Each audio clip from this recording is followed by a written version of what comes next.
Você já parou para pensar por que coisas ruins acontecem com pessoas boas? Hoje, vamos explorar uma das histórias mais fascinantes e profundas de todos os tempos, a jornada de Jó. Imagine perder tudo o que você ama e ainda assim manter a fé. Isso vai além de um simples relato antigo, é uma narrativa emocionante que desafia nossas convicções mais arraigadas. Vamos desvendar os mistérios de Jó, um homem que enfrentou o indescritível e permaneceu firme. Então, acompanhe-nos e descubra como essa história ancestral ainda ressoa poderosamente em nossas vidas hoje. Nesta antiga história bíblica do livro de Jó, encontramos um homem chamado Jó, que vivia na região conhecida como Uz. Ele era próspero, com uma grande família e vastos rebanhos. Jó era conhecido por sua integridade e retidão, e ele temia a Deus e evitava o mal. Em Uz, residia um homem chamado Jó, reconhecido por sua integridade e honestidade. Ele tinha 7 filhos e 3 filhas, além de possuir um grande número de ovelhas, camelos, bois, jumentos e servos. Jó era considerado o maior homem do Oriente. Os filhos de Jó costumavam celebrar seus aniversários com festas em suas casas, onde convidavam suas 3 irmãs para se juntarem a eles para comer e beber. Após cada celebração, Jó realizava um ritual de purificação para seus filhos. De madrugada, ele oferecia um sacrifício queimado por cada um deles, com a preocupação em mente: talvez meus filhos tenham pecado e amaldiçoado Deus em seus corações. Essa era uma prática regular de Jó, conforme descrito nos versículos de 1 a 5 do primeiro capítulo. Deus elogiou as virtudes de Jó diante de Satanás. No entanto, Satanás argumentou que Jó era íntegro apenas porque Deus o favorecia grandemente. Em certo dia, os anjos vieram se apresentar perante o Senhor, e Satanás estava entre eles. O Senhor perguntou a Satanás: "E de onde você vem?" Satanás respondeu: "Percorrendo toda a terra e observando tudo o que acontecia nela." Então, o Senhor mencionou a Satanás sobre Jó, destacando sua integridade e retidão. Satanás questionou se Jó temia a Deus sem motivo, apontando que Deus o protegia e abençoava ricamente. Esses diálogos entre Deus e Satanás estão registrados no livro de Jó, capítulo 1, versículos de 6 a 10. Satanás desafiou Deus, alegando que se fosse permitido infligir sofrimento a Jó, ele mudaria sua atitude e amaldiçoaria a Deus. Deus consentiu que Satanás afligisse Jó para testar essa afirmação ousada, mas ordenou que não tirasse a vida de Jó.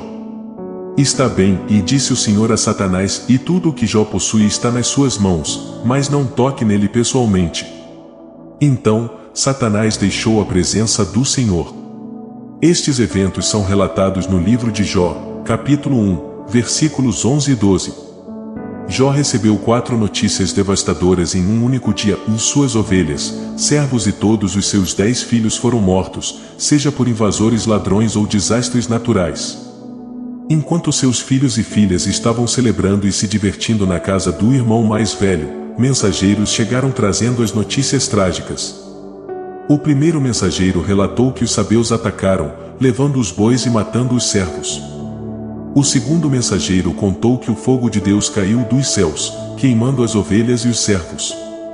Logo após, um terceiro mensageiro informou que os caldeus atacaram os camelos, também matando os servos. Por fim, outro mensageiro chegou com a terrível notícia de que um vento violento destruiu a casa onde seus filhos estavam, e todos eles morreram. Em seu luto, Jó rasgou suas vestes e raspou a cabeça, mas mesmo assim ele se ajoelhou e adorou a Deus, dizendo: "Nós viemos nus do ventre de nossa mãe, e partiremos nus.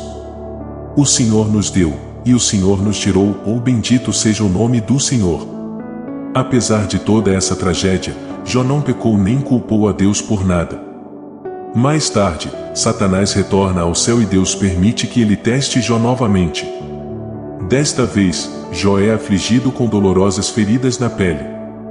Sua esposa o encoraja a amaldiçoar a Deus e desistir da vida, mas Jó se mantém firme, resistindo aos seus sofrimentos. 2 narrativas entrelaçadas, uma celestial e outra terrena, se desenrolam habilmente na saga de Jó. Os eventos na Terra são reflexos do que ocorreu nos céus, uma dinâmica semelhante à guerra celestial descrita no livro do Apocalipse.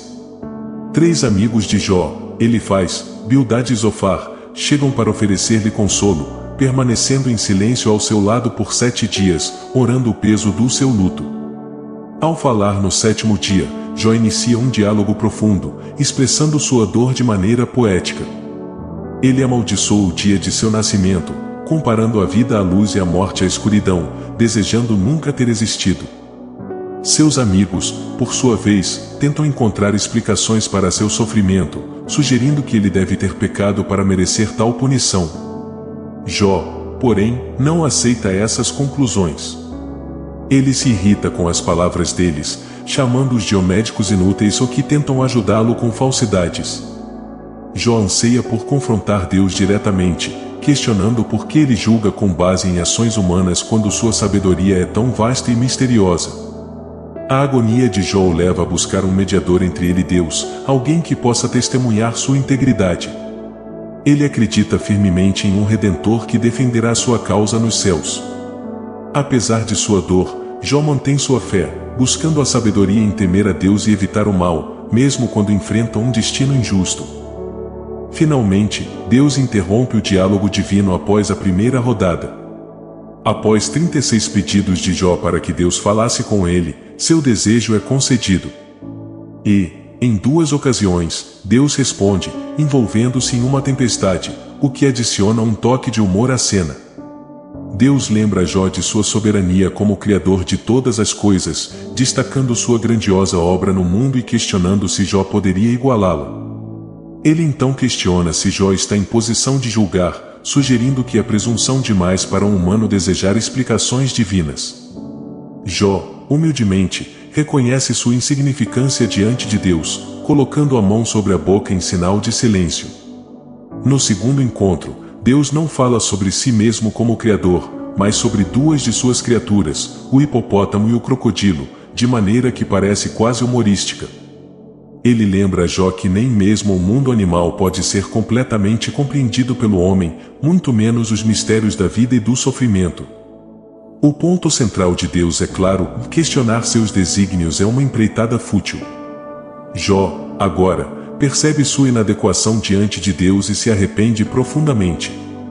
Embora o encontro seja humilhante para Jó, o livro aborda a questão do sofrimento humano, com Deus usando a experiência de Jó para ensinar não só a ele, mas a toda a humanidade, sobre sua natureza e o valor da vida. No desfecho, Deus repreende os amigos de Jó por suas palavras inadequadas e pede a Jó que ore por eles. Quando Jó intercede por seus amigos, ele próprio é restaurado e abençoado abundantemente. Viveu mais 140 anos, testemunhou 4 gerações de sua família e partiu desta vida em paz e contentamento. O livro de Jó não se encaixa nos moldes convencionais de um manual de teologia, embora esteja repleto de verdades teológicas significativas. Também não é uma simples história de advertência sobre o pecado, embora aborde o tema do pecado e da justiça divina. E, apesar de tocar profundamente na questão do sofrimento humano, não oferece uma resposta definitiva a todas as perguntas sobre esse tema complexo. Na verdade, o livro de Jó é uma obra de arte, uma expressão poética que desafia e inspira. Ele nos convida a confrontar questões difíceis e nos motiva a buscar uma compreensão mais profunda da sabedoria divina. Ao invés de fornecer respostas fáceis, ele nos encoraja a explorar as complexidades da vida e da fé.